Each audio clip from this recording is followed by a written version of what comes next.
हनुमान को जन्मर रहस्य। भारतीय पौराणिक इतिहास जो चरित्र अद्भुत शक्ति अटूट भक्ति और निर्मल सेवार प्रतीक से हेउचंती श्री हनुमान। किंतु प्रश्न हेउछि हनुमान किए, तांकर जन्म किपरि हेला, से कि साधारण बानर थिले ना भगवान को अंशावतार। यही सबु प्रश्नर उत्तर मध्य लुचि रही हनुमान को जन्मर गुप्त रहस्य। अंजना और केसरी पुराण अनुसारे किष्किंधा निकटरे बसुथिले एक पुण्यवती बानरी अंजना। से पूर्व जन्म एक अप्सरा थिले, किंतु ऋषिंक अभिशापरे बानरी रूप धारण करथिले। एही सापर मुख्य थिला भगवान शिवंक अंशरे जन्म नेबा एक संतान द्वारा। अंजनांक स्वामी थिले बलवान बानर राजा केसरी। दुहे दीर्घ समय पर्यंत संतानहीन थिले। तेणु अंजना गभीर तपस्या करी भगवान शिवंकु प्रसन्न कले।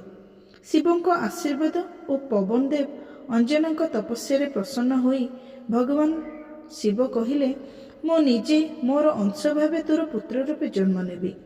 एही दिव्य घटना रे पवन देव गुरुत्वपूर्ण भूमिका निभाइले। अयोध्यार दशरथंक पुत्र कामिष्टि यज्ञ समय जो दिव्य क्षीरी मिलिथिला ताहार एक अंश पवन देव नहीं अंजनांक पाखक पहुँचाइले। सेही क्षीरी ग्रहण करिबा परे अंजना हनुमान को गर्भधारण कले। हनुमान को अद्भुत जन्म चैत्र मासर शुक्ल पक्ष मंगलवार दिन एक दिव्य मुहूर्त जन्म हला। एक अद्भुत शिशुर शिशुटी बानर रूपरे थिले मध्य तांकर देहरे दिव्य तेज, चक्षुरे असीम शक्ति एवं मुखरे दिव्य कांति थिला। सेही शिशु हेउछंती पवन पुत्र अंजनेय महावीर हनुमान। हनुमान केवल बानर नुहे, से हेउछंती भगवान शिवंक रुद्रांश, पवन देवंक पुत्र, श्री रामंक सर्वश्रेष्ठ भक्त। शक्ति बुद्धि और भक्तिर समन्वय।